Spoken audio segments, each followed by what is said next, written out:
La idea al comenzar a predicar el año es animar a los hermanos para que sean creyentes a prueba de fuego.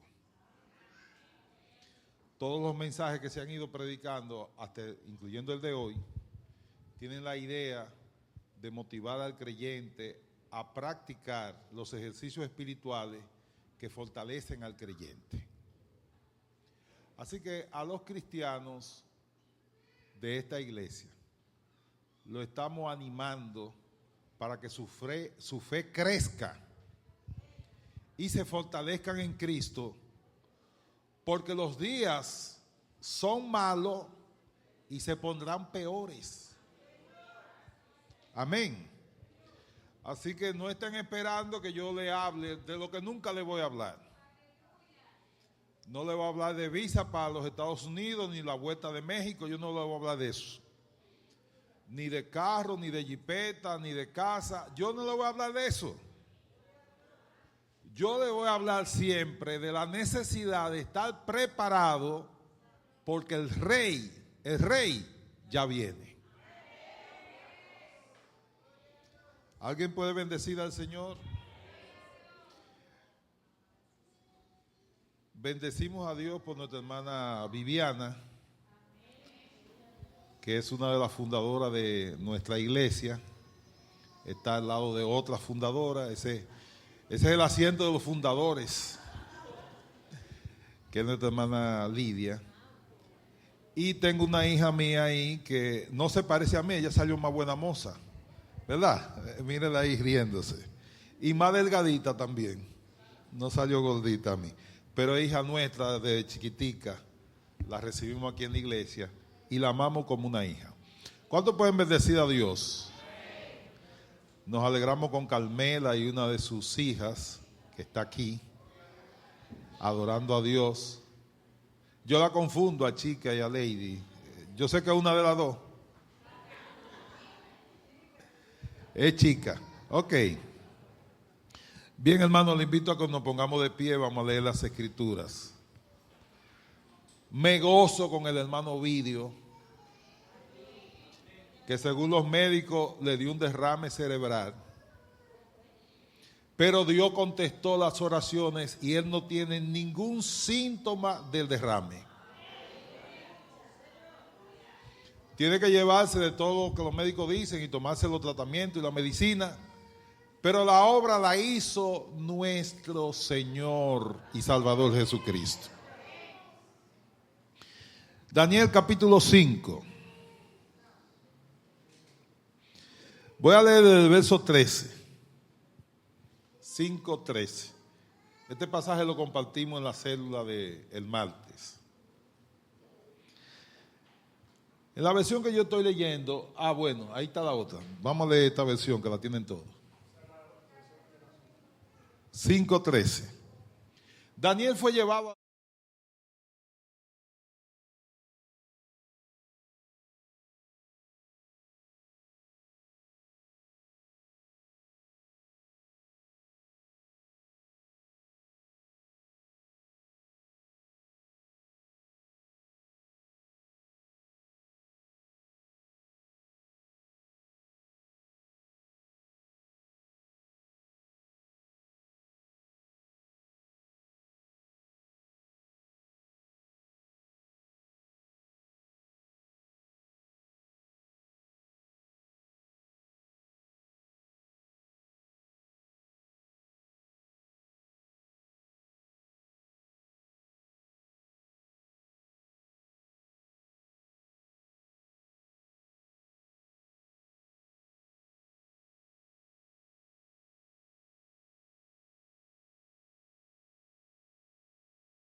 Gracias, Señor, por tu palabra. Ellas son verdad y ellas son vida.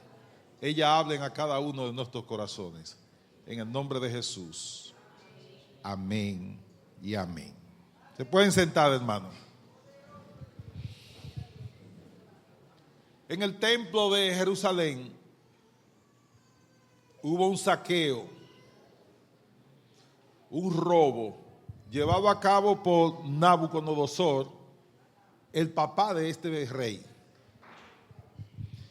Y dentro de lo que se llevaron del templo, se llevaron todos los platos, copas, vasos y utensilios que se utilizaban en el servicio del templo. ¿Alguien puede bendecir a Dios? Así que todo eso lo organizaron y lo llevaron hasta Babilonia. Y allí lo guardaron. Y parece ser que Nabucodonosor respetó eso y lo mantuvo ahí. Pero su hijo, Belsasar, ofreció una fiesta donde habían 1000 personas. ¿Cuántos animales, Chelo, hay que matar para 1000 personas? Como 10, ¿verdad? Así que imagínense, ahí habían como 10 animales. El vino lo llevaban por barriles, no era por botellas, sino por barriles. Y el rey estaba, como se dice, tirando la puerta por la ventana, celebrando no sé qué, no dice lo que es. Pero en ese banquete habían 1000 miembros de la nobleza. Y el rey tomó tanto vino hasta que llegó a emborracharse. Toda persona tiene como una especie de freno. Hay cosas que tú no te atreves a hacerlas.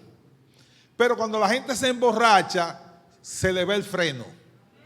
Y ya es capaz de hacer cosas que estando sobrio no sería capaz de hacer. Así que este hombre, cuando estaba borracho como un suape, le dio con mandar a buscar las copas de oro y de plata que tenía Nabucodonosor guardada, que había traído del templo de Jerusalén. Amén, hermano. El rey tenía copas, el rey tenía vasos, el rey tenía todos los utensilios que quería. Ellos estaban tomando, bebiendo, comiendo, no había problema. Pero él dijo, no es suficiente, vamos a tomar en copas sagradas. En este caso, estas copas eran consagradas. Yo le he explicado a ustedes que algunas veces hemos hecho compra en mi casa y yo compro aceite de oliva. Y que algunas veces he sorprendido a la pastora que va casi a abrir el pote de aceite para echárselo a la ensalada. Y yo le digo, ese no.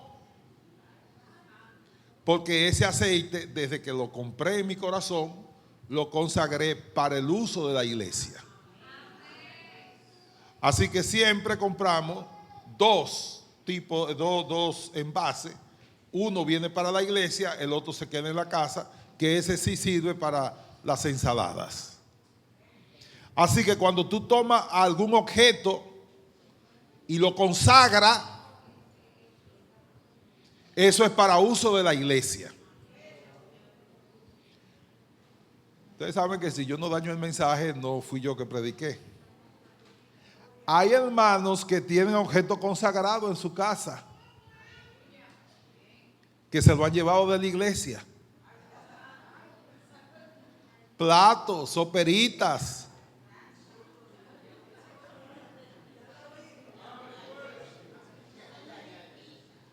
Devuélvanlo.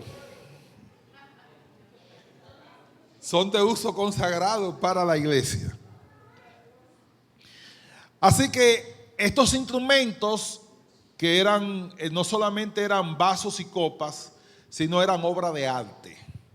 Eran vasos y copas, pero hermoso, muy bien tallado, muy bien labrado. Y oigan de qué material eran: de oro, plata, bronce, hierro, madera y hasta de piedra. Y cuando el rey comienza a tomar en las copas que no debió de usar nunca, porque eran copas consagradas para el templo del Señor, apareció una mano escribiendo en la pared. Miren, aquí dice que hay gente guapa, pero yo garantizo que si ahí aparece una mano escribiendo en esa pared, los bancos, incluyendo al pastor, quedan vacíos. Porque esas puertas salen chiquitas para nosotros salir corriendo. Si encontramos una mano que de manera anormal, extraordinaria, está escribiendo en la pared. Aunque el rey estaba borracho, él sintió miedo porque ¿qué es esto de una mano que está escribiendo un mensaje en la pared? Inmediatamente él recibe ese mensaje, vio esa cosa, mandó a buscar a los magos, a los sabios y hechiceros caldeos para que le expliquen qué es lo que está pasando. Y un mensaje que queda ahí escrito. Y le ofreció de todo a los magos, sabios y a los brujos, hechiceros, astrólogos, adivinos. Y nadie se ganó la recompensa. La reina le dijo al rey, tranquilo. Los tigres dicen, quieto, Bobby. Tranquilo, que aquí en el reino hay un hombre que tu papá lo tenía siempre en eminencia, porque oigan la característica de ese hombre. Poseía sabiduría, inteligencia, gran percepción, semejante a la de los dioses. Mándalo a buscar, se llama Daniel. Y el rey lo mandó a buscar, y allá llegó Daniel, que había servido al papá de este rey. Y el rey le dijo, con que tú eres Daniel. Me han contado que en ti reposa el espíritu de los dioses y que posee gran agudeza e inteligencia y una sabiduría sorprendente. Mira, usé a lo que se dicen que saben aquí y ninguno me dio respuesta. Pero si tú me resuelves el problema, te voy a vestir de púrpura. La púrpura era una tela fina, cara, todavía sigue siendo cara, que solamente utilizaba la realeza y hombres muy ricos. Te vestiré de púrpura, te voy a dar una cadena de oro, no de ese oro falsificado que hay por ahí, sino oro de verdad, una cadena de oro en el cuello, y te voy a nombrar el número 3 del reino, el rey, la reina y luego Daniel. O sea que en la carroza que él iba a andar, en el carro que él iba a andar, carro tirado por caballo, iba a tener la placa 03. Hermano, si a usted le ofrecen eso, ¿qué usted hace? Te van a poner el closet con las marcas más caras. Te van a dar todas las joyas que la hermana Ana no te llegó a vender. Y te vamos a nombrar como la persona más importante después del rey y de la reina. Y oigan cuál fue la respuesta de Daniel. Te puedes quedar con tu regalo o dáselo. Daniel así. A un rey. Por menos de ahí, el rey mandaba a decocotar a cualquiera. Por menos de ahí. Quédate con eso, yo no lo quiero ni lo necesito. Pero sí te voy a leer lo que dice ahí. Y entonces leyó.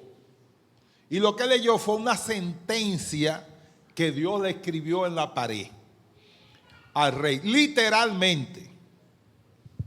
No sabemos en qué idioma estaba, porque si hubiese estado en hebreo, pues era fácil para los sabios, que también dominaban el hebreo, poderlo entender. Pero estaba quizás en una lengua antigua, ya muerta en esa época, y Daniel la conocía, o Dios se lo reveló. Decía, Mene, Mene, Tekel, Upasin.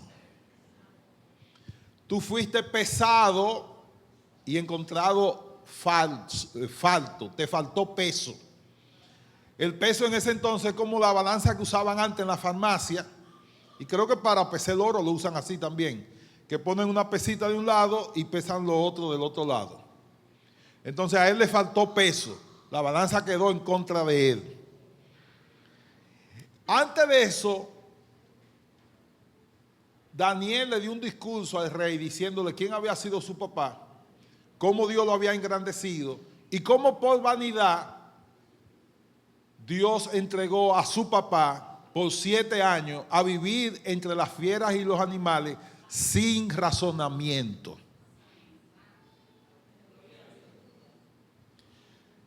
Estos reyes, que eran reyes vencedores y conquistadores, pensaban que los dioses de los pueblos vencidos eran inferiores a sus dioses.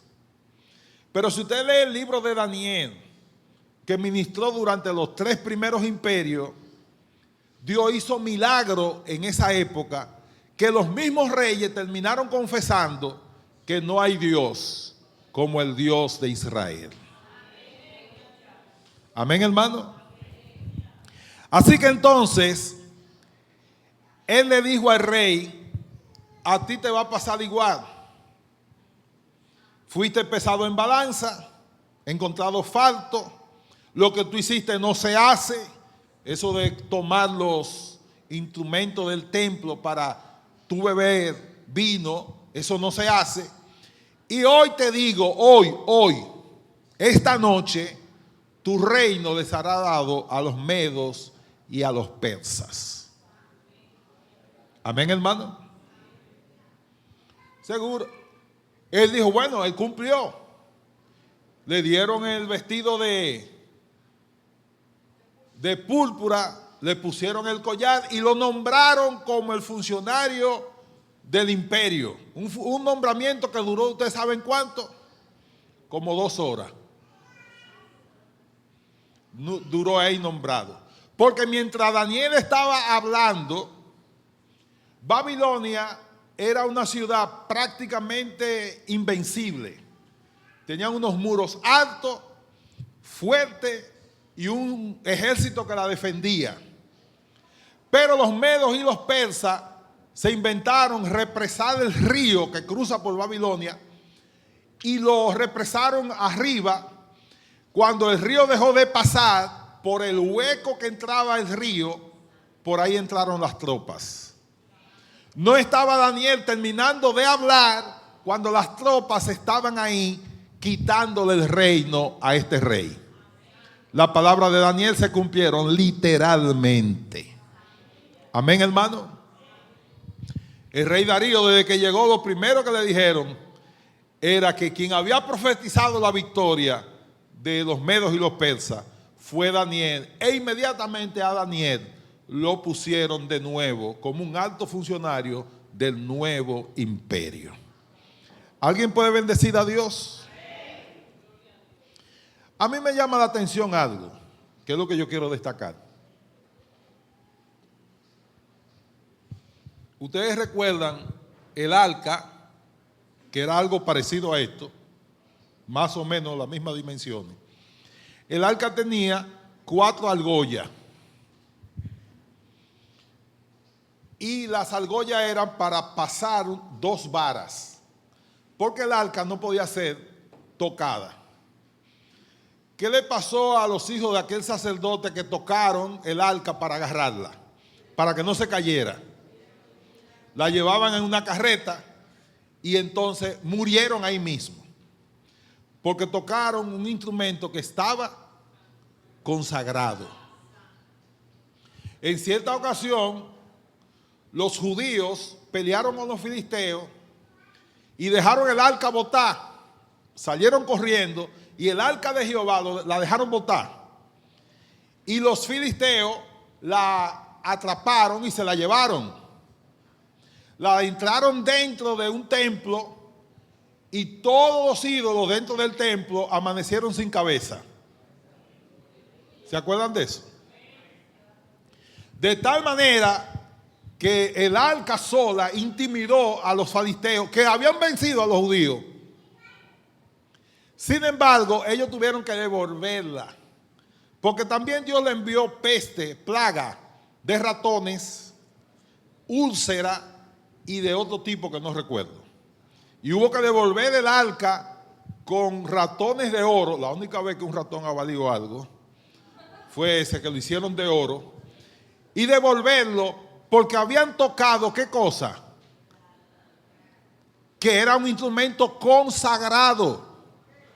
¿Ustedes me están entendiendo? En el templo de Jerusalén estaba el lugar santísimo. En el lugar santísimo solamente podía entrar el sumo sacerdote una vez al año. El sumo sacerdote tenía que bañarse antes de entrar al lugar santísimo. No se usaba en esa época pantaloncillo. No se usaba. Tanto hombres como mujeres andaban con batica y cogiendo fresco por todos lados. Pero el sumo sacerdote tenía que usar unos pantaloncillos largos, que parecerían como una especie de pantalones cortos, de lino. Porque al entrar a la casa de Jehová no podía tener nada inmundo expuesto. Cuando el sumo sacerdote entraba a ministrar, lo amarraban por una pata con un lazo.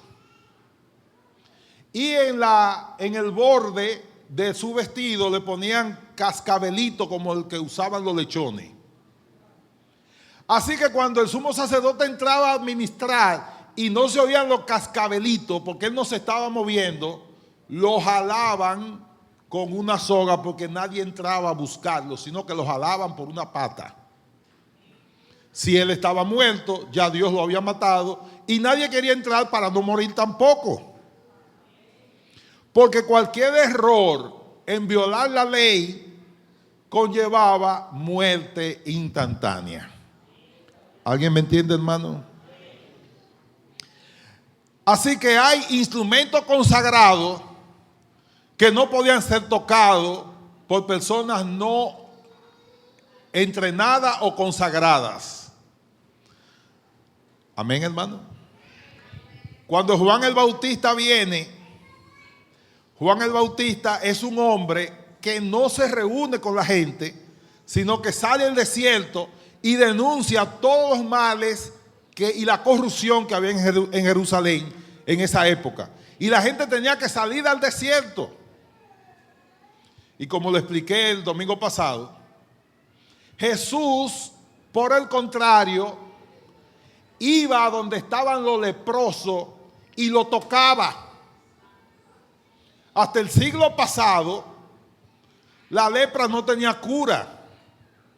Existían lo que se llamaban los leproconios, lugares donde solamente estaban los leprosos.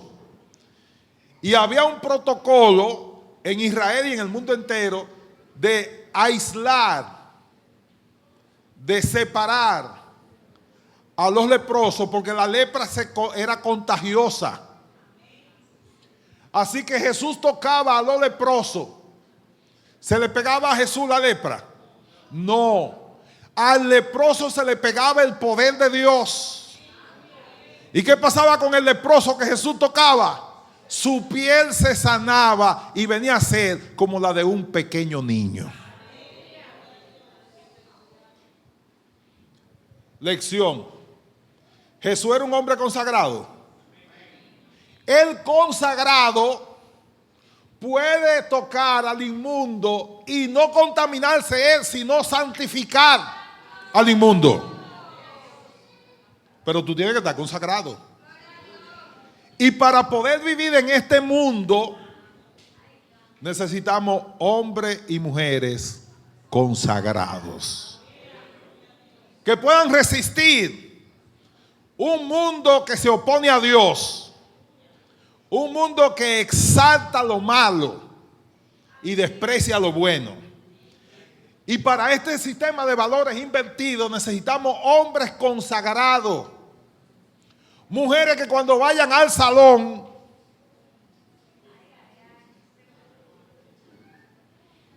pongan la palabra de Dios en alto. Y todas esas chismosas que estaban chismeando ahí, hablando de todo el mundo, se callen para que oigan el testimonio de una vida cambiada y transformada. Y no es que usted vaya al salón y diga, todos son chismosos, aquí cállense. No, es que tú vayas al salón y la gente quiera oír. La gente quiera oír qué ha pasado en tu vida. Porque ya tú no llegas llevando el tema del barrio entero, sino que ahora llega hablando de alguien que es maravilloso, que es precioso, que es poderoso y que cambia y transforma corazones. Y la gente quiere oírte hablar de ese Jesús que ha cambiado tu vida.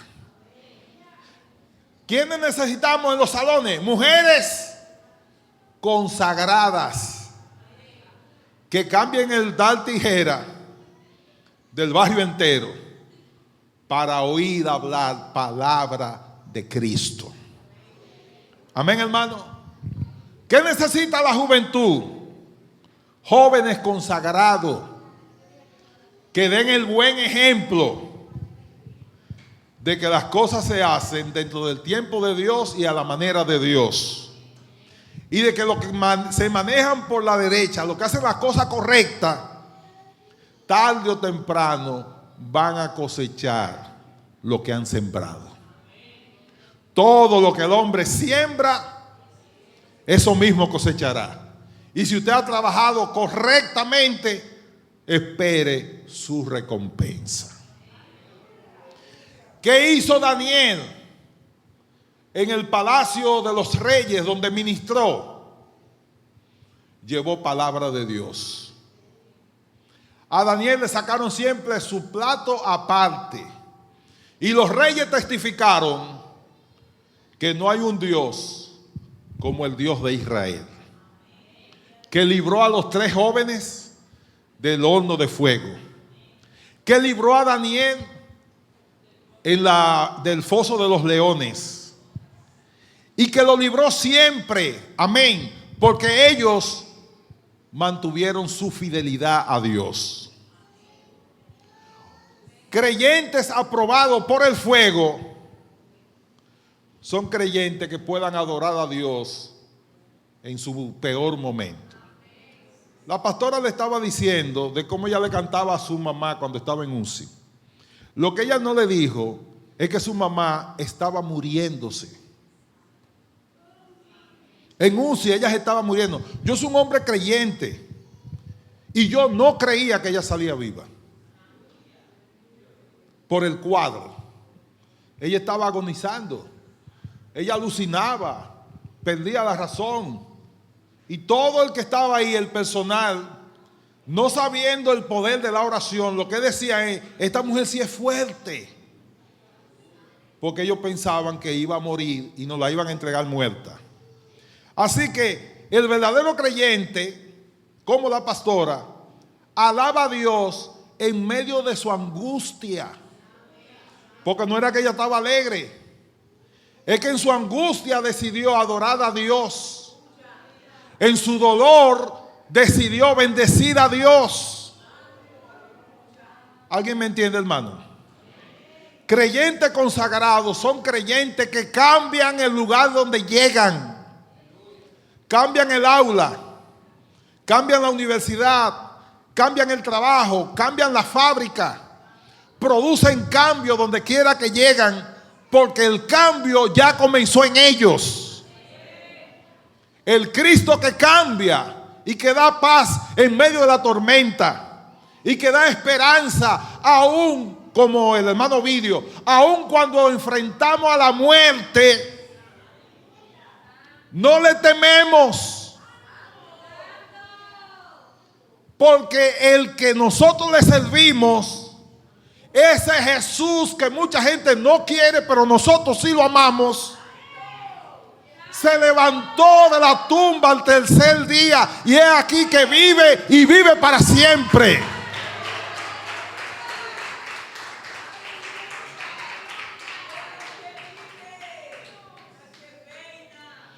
Así que Dios quiere instrumento consagrado.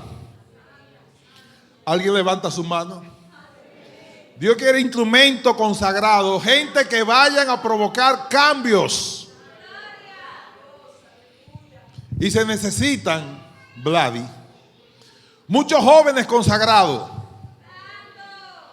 que sirvan de modelo a esta juventud que está descarrilada, que no se lleva de consejo de los mayores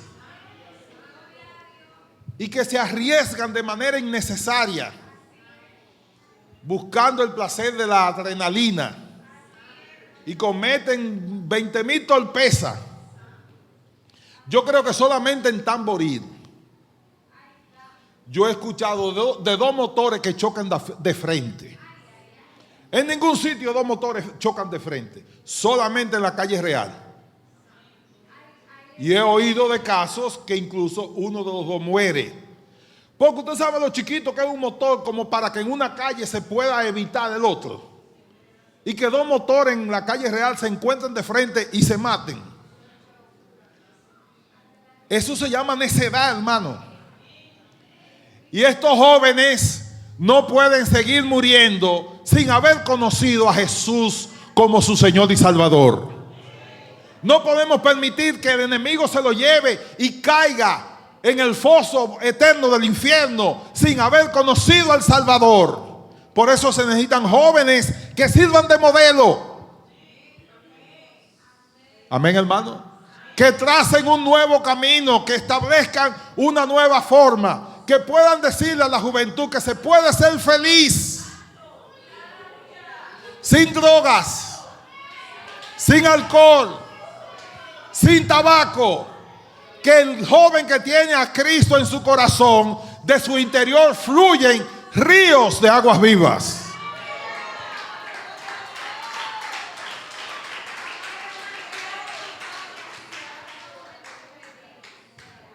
Dios quiere un ejército de hombres y mujeres consagrados, de personas que tengan una relación personal con Dios, de gente que hable con Dios, de gente que se relacione con el Señor, de gente que ponga toda su confianza en Cristo, de personas que sueñen con ver a Dios glorificándose a través de usted. ¿Cuántos quieren ser instrumento de gracia? Gente que puedan servir a otros y puedan traer salvación. Yo recuerdo cuando llovía allá en el Arenazo y yo iba con Isaías detrás de Carmen La Solda, detrás de Mateo y Don Antonio. Y en esa callecita que había ahí atrás, que desapareció, yo no sé cómo fue, pero desapareció. Era bailando que yo iba sin ser impío, hermano, porque era rebalando que uno iba y alguna vez había que agarrarse de unos alambres que había así a la izquierda para llevar el mensaje del evangelio a esos hermanos que vivían ahí. Amén, hermano. Y yo salía, no era el arenazo, no, era el lodazo, con la ropa totalmente sucia y llena de lodo. Pero ese no es nada si podemos llevar una palabra de Dios a gente que vive en esa casa. Nuestra tarea como creyentes es llevar el evangelio a otros, es ayudar a otros. Yo recuerdo la historia de un hombre que dijo: esto está tan mal que yo me voy a comer esta batatica y después que me coma la batatica me voy a ahorcar. Y él iba para la mata, llevaba la soga en la mano, iba quitándole la cácara a una batata, tirándola para atrás. Cuando él llega a la mata, que mira para atrás, viene uno recogiendo la cácara para comérsela. Amén, hermano. Él dijo: no, pero yo por lo menos me como la batata. Y dejó la idea de quitarse la vida, porque otros estaban peor que él. El creyente puede tener pruebas, luchas y necesidades, y ya tú se la presentaste al Señor y el Señor te va a responder. Pero detrás de ti viene gente que quiere oír el testimonio de lo que Dios ha hecho en tu vida. Amén, hermano. Yo recuerdo que Chelo nos alertó un día de que en el barrio Valentín se estaban muriendo jóvenes casi toda la semana. 2 y 3, ¿verdad, Chelo? Y fuimos para allá y dimos un culto. Esos cultos se daban a casa llena. Yo conté como 100 gente una vez en uno de esos cultos. Y allá oramos y atamos y reprendimos el espíritu de la muerte y pedimos que Dios le diera ciencia y sabiduría a la juventud para que no desperdicie su vida quitándosela, sino que aprendan a superar los problemas y puedan vivir igual que nosotros y morir ya viejo. Amén, hermano. Hemos oído noticias de los jóvenes muriéndose para allá. No habían iglesia, ahora hay 5. Y no hemos oído nunca más de que los jóvenes se estén ahorcando o quitándose la vida en el barrio de Valentín. Hay lugares que necesitan una oración de un hombre consagrado, de una mujer consagrada, de alguien que pueda invocar el nombre de Dios y abrir bendición, como se abrió bendición sobre ese lugar, donde la juventud ya no se quita la vida, sino que piensa en progresar y avanzar. Y donde hay 5 iglesias donde la gente puede ir a bendecir a Dios. Amén. Dios quiere un ejército de gente consagrada. De gente como Daniel, que no le interesa el lino, no le interesa la púrpura, no le interesa la cadena de oro, no le interesa los regalos de un rey, sino que lo único que le interesa es hacer la voluntad del Dios Todopoderoso. Hay gente aquí dispuesta a rechazar los regalos del rey. No los oigo, hermano. Hay gente dispuesta a rechazar los regalos del rey para con una vida consagrada cambiar y transformar el entorno donde Dios te ha puesto. ¿Alguien puede bendecir al Señor? Yo me gozo grandemente porque tenemos una vecina a quien yo amo, Gogli. Ella está ahí.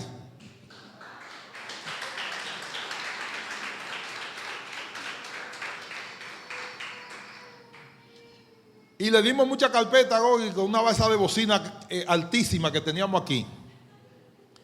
Pero ella nos amó tanto que no nos perdonó. Y quitamos todas esas bocinas grandes y pusimos bocinas más pequeñas. Luego pusimos ventanas de antirruido. Y creo que sale muy poco ruido para afuera, ¿verdad, Gogli? Casi no sale ruido, porque la idea es que si ellos nos aman tanto, ¿por qué nosotros no le vamos a pagar con bien? Y hacer que ellos vivan tranquilos ahí mientras nosotros damos nuestros cultos aquí. La vecina de ella también la acompañamos hasta el último minuto. La iglesia estuvo con ella, la vecina de al lado. Cuando ella perdió a su esposo también la acompañamos. Y hemos querido bendecir a todo el que está cerca de la iglesia, porque queremos ser parte de un ejército de gente consagradas, que cambien tu entorno, que influyan sobre la gente y que le muestran a todo el mundo quién es el camino, la verdad y la vida. Jesucristo es el camino, la verdad y la vida. Olvídate de tus problemas, que por grandes que sean, son chiquiticos. Vamos a ser instrumento de gracia. Vamos a decirle a otro dónde encontramos la paz y la salvación del alma. Vamos a mostrarle a otro quién es Jesús. Aleluya. ¿Quién es Jesús? El único que puede perdonar nuestros pecados y dar la vida eterna. ¿Alguien conoce a ese Jesús? Compártanlo, hermano. No se queden con él. A Jesús hay que compartirlo. Compártelo. Y si alguien tiene necesidad, con mayor urgencia, haz que la palabra de Dios llegue hasta ellos. Hay gente dispuesta a engrosar la fila del ejército de los consagrados. Dios me le bendiga, Dios me le guarde.